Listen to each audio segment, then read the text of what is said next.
Mama, I want to go out with you too. Please take me with you. Little Aiden started pestering her mother. Stop bothering me, Aiden. I'm not taking you with me. I feel embarrassed to take you out. People recognize you and know which family you belong to.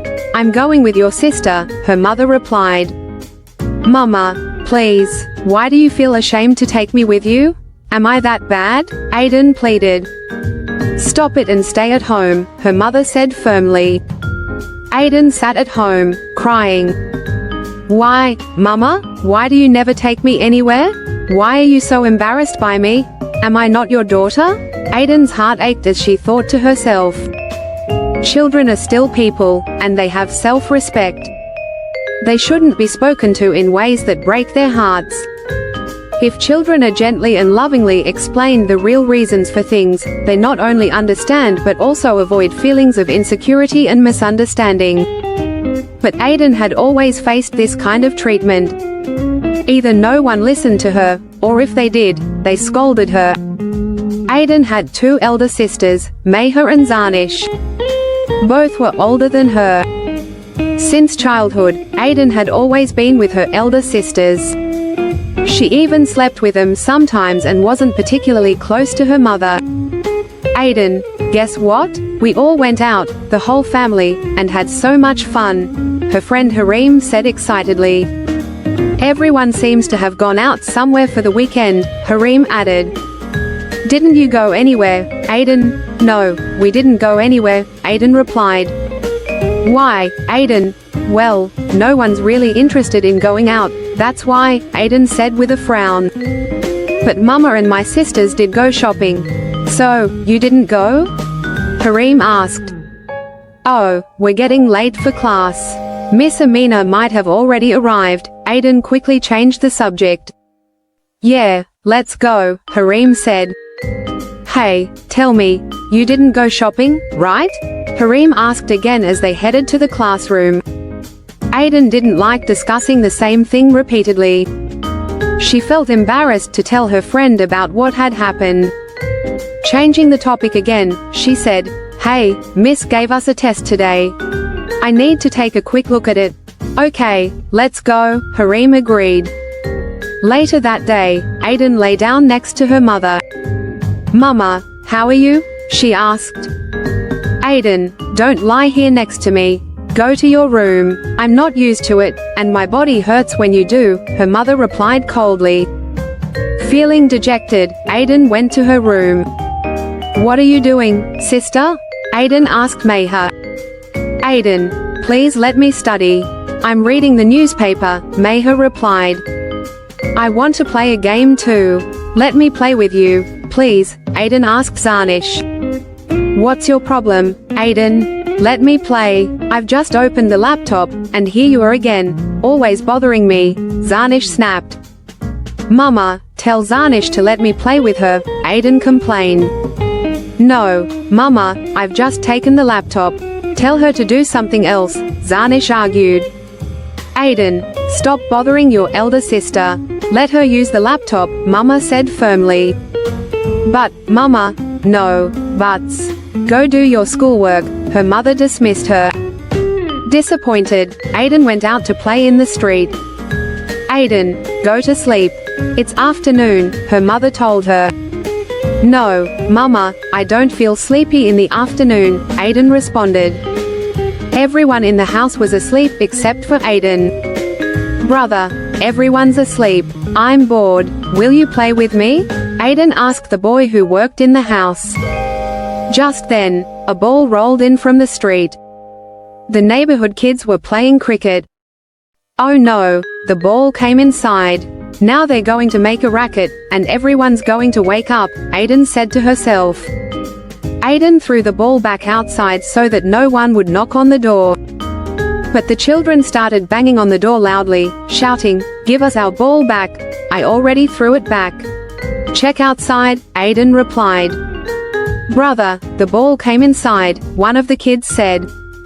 Oh, okay, sorry about that, Aiden apologized. Aiden, who are you talking to? Come inside, her mother's voice came from her room. She had been asleep. Mama, it's nothing. Go back to sleep, Aiden responded. I'm telling you, come inside, her mother yelled. Ugh, Mama, Aiden sighed. As soon as she came inside, her mother started hitting her. Aren't you ashamed of yourself, playing with boys? No, Mama. I wasn't playing with the boys. You can ask brother, Aiden cried. Shut up, how dare you lie to your mother, her mother yelled. Ouch, Mama, I'm telling the truth, Aiden whimpered. Her mother twisted Aiden's ear painfully. Madam, Aiden was playing with me. She didn't go outside, the boy working in the house tried to explain. You be quiet, don't take her side, her mother snapped. She hit Aiden so hard that her body began to ache. Aiden stayed in bed for the rest of the day, too weak to get up. Oh, today I hit my child too much, her mother sighed, kissing Aiden's forehead. Mama, why did you hit her? Mayher asked. She was playing with boys, her mother replied. No, I wasn't playing with the boys, Aiden protested. Don't lie to me, her mother yelled, slapping Aiden.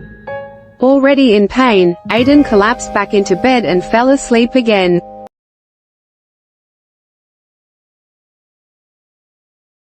Aiden, wake up. You have to go to school today. Get ready quickly.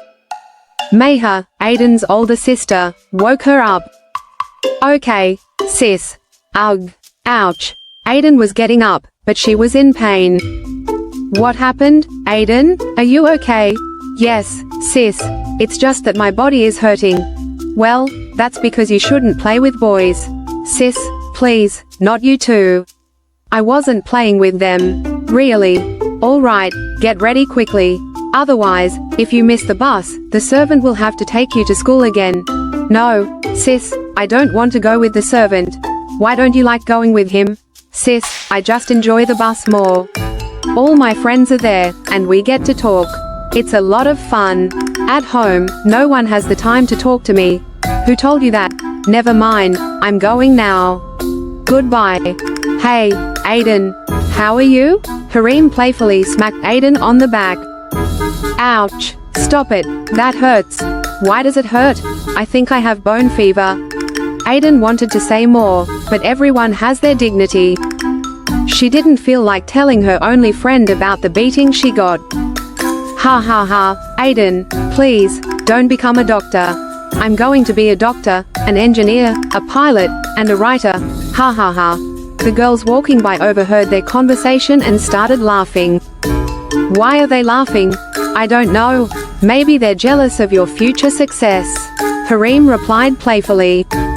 Aiden smiled proudly after hearing Harim's words. She was innocent and harmless. Although loneliness and a lack of attention sometimes dimmed the sparkle in her intelligent eyes, children are still children. Their hearts are like blank sheets of paper. One moment they cry, and the next, they forget everything and set out to conquer invisible islands. Come on, Aiden, let's go to class. Okay, get up quickly. Zanish was making fun of the school guard with her friends. The students at school called him Guthrie because of his grumpiness. When Aiden heard the name Guthrie Uncle, she asked Zanish, Zanish, who is Guthrie Uncle? Aiden sat down next to her. He's my uncle, who else? Zanish was already angry, and seeing Aiden made her even angrier. Hey, if he's your uncle, that means he's my uncle too. Aiden, stop bothering me. Go do your own work. Okay, I won't bother you. But if Guthrie Uncle is your uncle, does that mean he's my uncle too? Yes, he's your uncle too. Now go away. But why hasn't our uncle ever come to meet us? Doesn't he love us? Aiden, go do your work, okay? Whatever, you black witch. Harim, can I tell you something? Don't tell anyone. Though. Yeah, tell me what happened. Harim sat down next to Aiden. Hey, that Guthrie Uncle. He's my uncle. What? Guthrie Uncle is your uncle? Ha ha ha, are you crazy? No, I'm telling the truth. Zanish told me, Aiden said, trying to make her voice sound mysterious. Wait, is he really your uncle? But why doesn't he come to see you? He doesn't love us. Forget it, Aiden. Just ignore it. Yeah, whatever. Sis, listen, is Guthrie uncle really my uncle? Aiden couldn't contain her curiosity anymore. What? Who told you this nonsense? Zarnish said that Guthrie uncle is our uncle. Aiden, you really believe what she says? You know how she's always joking around. So, does that mean Zarnish was joking? Of course, she was. Honestly, Aiden. But sis, I already told everyone at school, and now they're all making fun of me. I'm not going to forgive Zarnish for this. Just leave it, Aiden. It's your fault for believing her. If you say something to her, she'll complain to Mama, and then you'll get scolded by Mama. Okay, sis.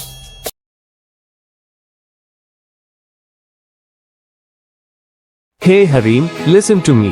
Aiden sat beside Harim on the stairs. Harim always sat on the stairs, as if sitting there brought her peace. If Harim bunked a class, it meant she was probably sitting somewhere on the stairs in school. The school was huge, but to find Harim, you'd just need to check all the staircases. Hey Harim, you sit on the stairs all the time.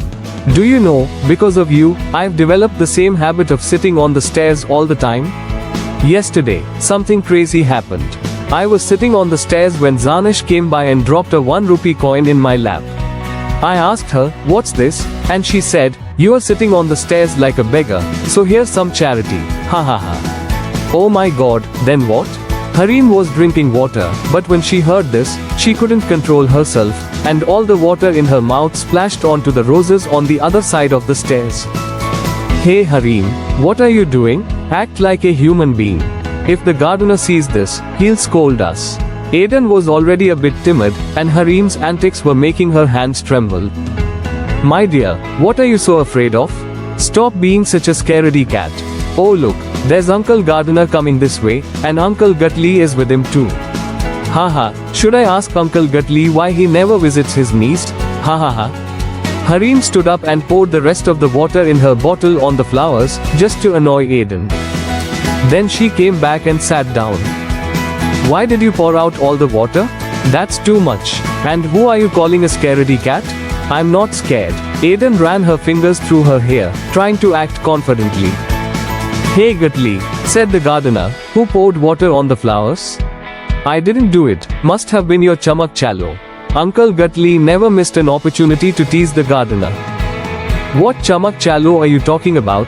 Don't act innocent. The girl who sells samosas is always following you around, but you don't pay any attention to her.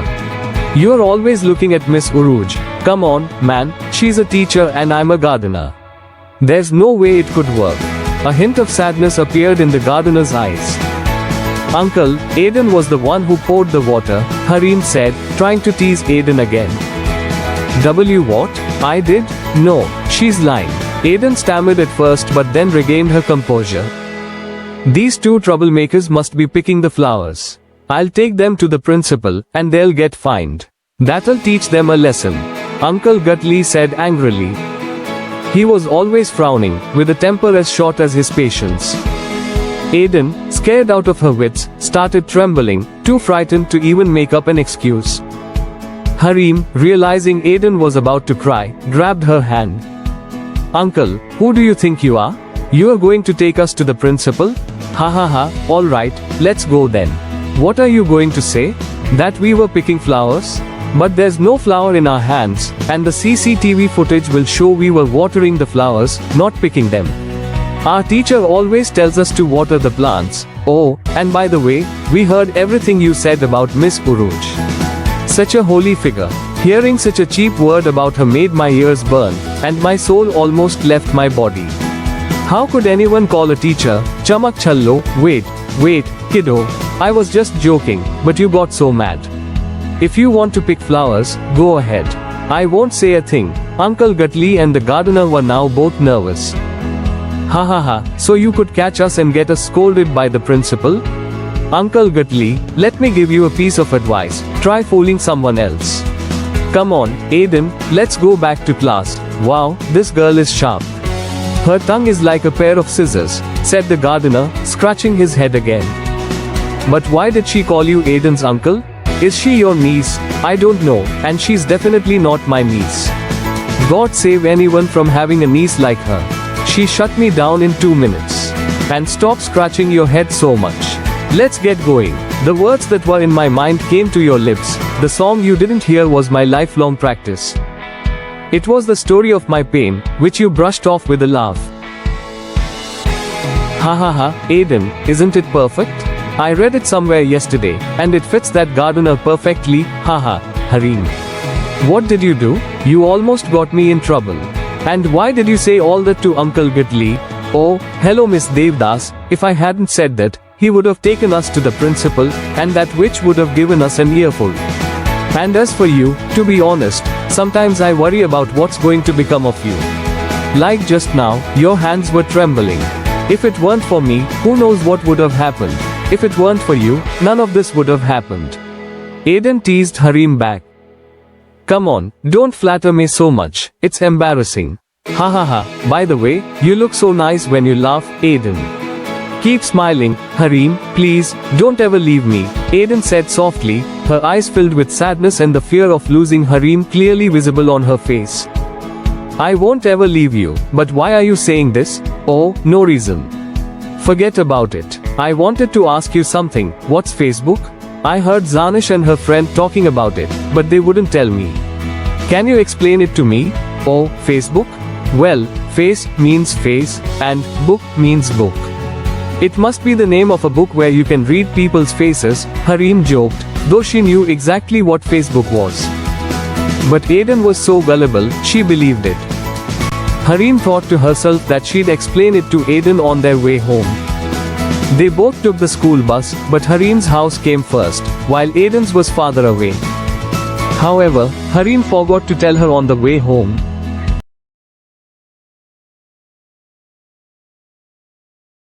Uncle, how much will this Facebook cost? I want to buy it. Aiden asked the bookstore owner, who was busy arranging books on the shelves. Hearing Aiden's question, the shopkeeper looked at her with confusion. Dear, Facebook isn't something you can buy from anywhere. What? Why not? It's a book, right? You must be able to find it somewhere. She insisted. The boy standing nearby started laughing, and soon the shopkeeper joined them. Aiden felt embarrassed, her eyes filling with tears, and she began to walk away. Wait, dear, listen. The shopkeeper called out to explain, but before he could say anything, Aiden ignored him and left the shop. As she sat down somewhere quietly, her sadness evident, tears glistened in her eyes. Samavia, who lived in Aiden's neighborhood, happened to pass by and saw her sitting there. What's wrong, Aiden? Why are you sitting here like this? Nothing, Samavia bhai. Aiden tried to avoid eye contact. Come on, tell me what happened, he insisted. Bhai, I heard Zanish talking to her friend about Facebook, but when I asked her about it, she didn't tell me anything. Then I asked my friend Harim, and she said it's a book you can get from the shop. So, I went to the shop, but everyone started making fun of me. As Aiden told the story, tears began to flow. Haha, oh, Aiden, you're so innocent. Facebook is not a book like the ones we use at school. It's an application where people connect, chat, and make friends. Samavia explained everything about Facebook to her. But why did Harim lie to me? Aiden asked, confused. Oh, come on, Aiden. She's a kid like you. Maybe she didn't know either and just said something without thinking. Maybe. She usually tells me everything. She's my best friend. Anyway, I'll explain it to her tomorrow. Haha, alright then, bhai, I want to make a Facebook account too. No, absolutely not. You are still a child. Focus on your studies instead. Forget about Facebook and things like that for now. Okay, bhai. I should go now. I have school work to do. Alright, good girl. Go ahead. The next day, during the school assembly, Aiden approached Harim from behind. Hey, Harim, you were wrong. Facebook isn't a book. I went to the shop yesterday, and I was so embarrassed. Harim turned around, surprised. Wait, you actually went to the shop? Just then, the class representative, CR, approached and scolded Harim to stand properly, while Aiden was already standing quietly. After the CR left, Harim looked back again. Are you crazy, Aiden? I can't believe you actually went to the shop. Not just me, you're just as crazy. Aiden said with a teasing tone. You told me it was a book. Anyway, I asked Samavia Bhai, and he explained everything to me. Now let's be careful before the CR comes back. I'll explain it all in class. Harim couldn't help but burst out laughing at Aiden's innocence, and the CR immediately pulled both of them out of the line. These two have been talking non-stop, the CR complained, taking them both to the teacher's office. Aiden couldn't stop her tears from falling, and the teacher, concerned, got up to give her water. Aiden, dear, why are you crying? Madam, Aiden wasn't feeling well, so I told her to go drink some water. You know it's allowed if someone isn't feeling well, but the CR pulled us out of the line, Harim explained. Just then, the teacher's phone buzzed with a message. While she read it, Harim gave Aiden a slight push, causing her to stumble. Aiden, being weak, almost fell over. Oh no, Aiden, the teacher exclaimed, noticing what had happened. Madam, look, my friend isn't feeling well, and on top of that, the CR didn't listen to us, Harim continued with mock concern. The CR stood in shock, watching Harim's antics. How could you make a sick child stand for so long? The teacher scolded the CR. Madam, they're lying. The CR tried to defend herself. Enough, go back to your class. Aiden, if you're feeling really unwell, I can call an ambulance. No, madam, I'm fine, Aiden said softly. Well, it seems everything is okay now. As long as you focus on your studies, you'll be able to contribute to the country like you always say, Harim teased, winking at Aiden. The teacher smiled at Harim's words, gave both girls a pat on the head, and sent them back to class. Later that day, Aiden was sitting happily with her new Facebook account. Oh, I've just made an account, and I already have a friend request. It's from a girl named Habiba. I think I'll accept it. Excitedly, she accepted the friend request and sent a message. Hello, Habiba. How are you? Alhamdulillah, I'm good. How about you? Habiba replied quickly. I'm good too, Alhamdulillah. I'm new on Facebook, so I don't know much, and I don't have many friends here, Aiden admitted. No worries, I'll add you to my group. You'll make lots of friends there, Habiba replied. Oh, thank you so much. Aiden was thrilled. Later, Habiba posted in her group, Assalamu alaikum everyone. Please welcome our new member and my friend, Aiden. She's new to Facebook and doesn't have many friends yet, so let's all welcome her. Walaikum assalam, and thank you so much. Aiden replied happily, as everyone started welcoming her. Habiba, Facebook is so weird. Everyone keeps asking for proof that I'm really a girl. Some people even ask for my voice or picture. Why is that? Aiden asked. Those people are just trying to find ways to make friends with girls and later blackmail them with their pictures. Never send your picture or voice to anyone asking for proof. Just block them, Habiba warned. Yeah, you're right. I'll be careful. Suddenly, Aiden's servant interrupted. Miss, Harim is on the phone. She's crying and wants to talk to you. Worried, Aiden immediately put her laptop aside and rushed to take the call.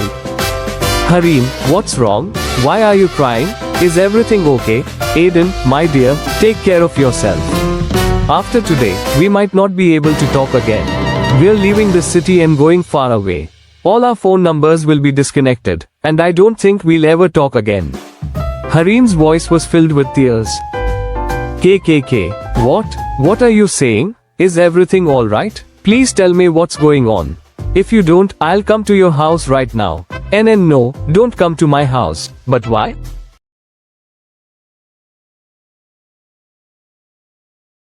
Why wouldn't I come home? Tell me, what's happened? Harim, I'm really worried. Please tell me, what happened? Who are you talking to, Aiden? Who is it? Ugh, Mom's at it again. Mom, it's Harim on the phone. She's crying, she's upset. Harim, please tell me what's wrong. Now even Mom is asking. My mom was murdered. What? What are you saying? How? She was coming back from the jewelry shop when some people started following her. They asked for her purse, but she didn't give it to them. They murdered her, killed her so brutally, they separated her head from her body, Aiden. They might be after us too. That's why Dad, I don't even know where Dad is taking us. We don't know where we are going. Aiden, please take care of yourself. Harim kept crying. Hearing Harim, Aiden started crying too. You take care too, don't worry, Allah will help you. Stay happy wherever you are. I'll keep this number, call me anytime you feel like it. Who knows if Aiden and Harim will ever speak again? Alright, Aiden, I'm going now. I wanted to tell you before I left. Take care of yourself. Goodbye. You take care too. May Allah give you patience, Aiden said, still crying. How could she not cry over the sorrow of her one and only dear friend? What happened, dear? What was Harim saying? Mom, Harim's mom was murdered. Someone killed her. Oh my God. How? She was coming back from the jewelry shop when some people followed her. Oh, poor little Harim. My dear, let's go to their house. No, Mom. They're leaving the city, those people are after them too. That's why. Harim doesn't even know where they're going. Oh, may Allah keep everyone safe. Ameen. After Harim left, Aiden became sad.